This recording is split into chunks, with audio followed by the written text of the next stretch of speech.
Kia ora, ko Tracy Karanui tōku ingoa, ko whangataotia te maunga, ko ngāhara te awa, ko māmare te waka, ko ahipara te whenua, no tamaki ahau. My name is Tracy. I live in Auckland, but I hail from the mighty lands of Ahipara. I'm a speech and language therapist. I contract to Talking Trouble Aotearoa, New Zealand, and we are a team of speech and language therapists that work in justice, care and protection, and mental health spaces. And we do most of our work as court-appointed communication assistants, so helping young people and adults to communicate with the courts and for the courts to communicate with the person. So a communication passport is a way for somebody to share ways to help their communication be successful when they need to listen to important conversations or maybe meet new people. So it's really a document that contains information about things that help and things that don't help somebody's communication. So they can be quite long and a few pages, or they can be just one page and be quite short with just some really key important information. So you often see them when children are transitioning from one school to a next school, or one class to another class, or even young adults or just people that might need help with communication. We see them now in health, where people are using them as health passports. So they might contain important medical information about people, so that they are full of useful information that's important to the person that the communication passport is about. They can be used in so many different ways because you create them for what you need, right? So you can have a communication passport that's a live Word document. So as you evolve and you learn more things about yourself and you practice some of the strategies that you'd maybe thought of before, you change them. So you might actually have 2 or 3 different communication passports. One might have stuff that's really general and broad. It doesn't have lots of personal information on it.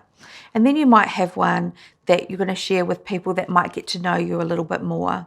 And that one might have diagnoses that you might have. It might talk about medication that you might take and times of the day where you might take that medication, so that people know when the best time to talk to you is, and so that they know when the best time to meet you for important meetings and stuff like that is. Communication passports really support the concepts of rangatiratanga and mana. So rangatiratanga being able to decide what you want and be able to make the decisions that you want to make for yourself. So it's really hard to make decisions for yourself if you don't understand what the options are, or if people aren't giving you the information in a way that you can easily understand it. In terms of mana, I think they can be really mana preserving. So by having a communication passport that allows people to understand how they can make things easier to understand, the person has more rangatiratanga or more self-determination, that kind of thing. We shouldn't expect that young people are always going to want to, or have the confidence or not feel whakamā to say to somebody, hey, I lose concentration real easy, so it's better for me if talking isn't long and boring. And they might not say that. As adults, we don't always say what we need, right? So by having a communication passport that you can give to people beforehand, it preserves that young person's mana. Advocacy is the goal, right? That's what we'd love at the end, is that people have the skills to be able to casually say, hey, I don't do so good if you're going to talk to me for 2 hours. This isn't going to go so well. We're going to need a break every 30 minutes. And people just adapt. They'll just do that. But in the meantime, we have to build those skills. And the first part of that is understanding, what they are.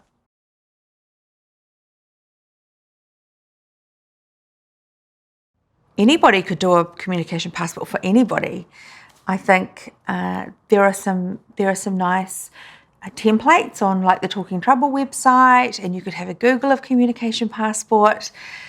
It's about having a good, strong discussion about that person's communication and identifying the things that are tricky and the things that are easy for that person. Often I start making a communication passport by just having a conversation with a young person about talking. What's communication been like for you?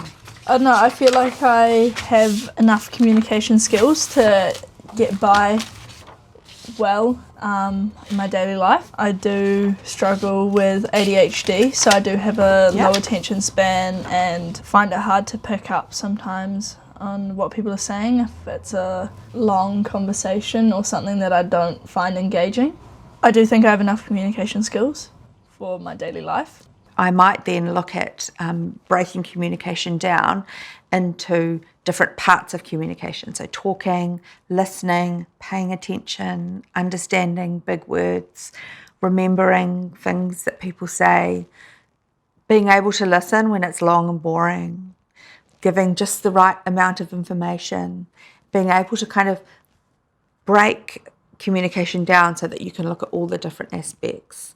So it's easier to do that with somebody that you know and trust, that person has spent some time really thinking about what is language and what is communication and what might be the tricky things and easy things for this person. Sometimes things are easy and sometimes they're not easy. Okay. So when we make the communication passport, and we talk more about this when you're finished, you'll be able to figure out actually what are the things, when are the times when things are easy, even simple things are easy, because if you can figure out when even simple things aren't easy, then we can try and make sure that we've got the right strategies in place for those times. Okay, sweet.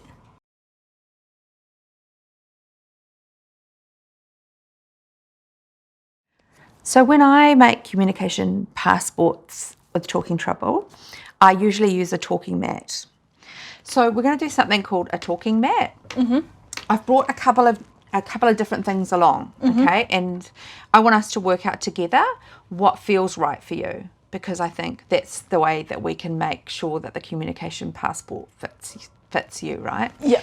I thought we could use pictures and post-its, because pictures just help our brain, because it means we don't have to do all of the reading all of the time. So we need to choose some words for the top scale.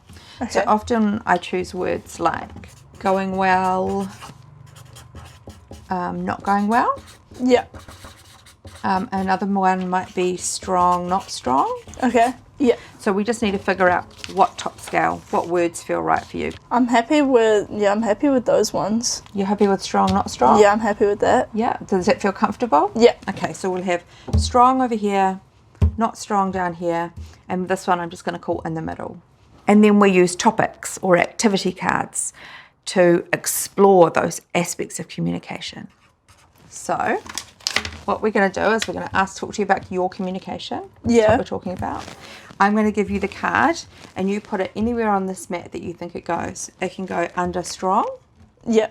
It can go in between strong and in the middle. Yeah. It can go right to the bottom. It's all up to you. Sweet. Alrighty. Okay, so your hearing. Yeah, my hearing. I would put it maybe like in the middle. Yeah. Reading. And I give the person either a picture that represents the skill or the task, or I write it on post-it notes. So you don't need to have the fancy talking mat pictures. You can use written words or even pictures. You could draw symbols if the person that you were working with didn't read so well. This is all about this person and where they think it goes. So the talking mat really allows us to see what we're thinking and to see what we're saying. I feel like it's a bit kind of random and unorganised, because as I put more and more on, I was kind of like trying to make it relative to everything else. Let's move this one down here so you've got a little bit more room. Okay. And now you can take some time to reflect and think about the things and change them if you want to. Okay. I feel like I've got like a humour where I can like, it keeps me like positive. The person can actually look at their communication skills and think, yeah, you know, that's me. That is me. That's what it looks like. Or they might decide, no, actually, I'm going to move all that stuff down to here, or I'm going to move all that stuff up to there. So we then have this really neat kind of data, right? This information to put into a communication passport. So we make the mat, or we draw the pictures, we use the scale, and then we talk about transferring that information into strategies and putting them into a communication passport to be able to be shared with people that the communication passport person wants to share with.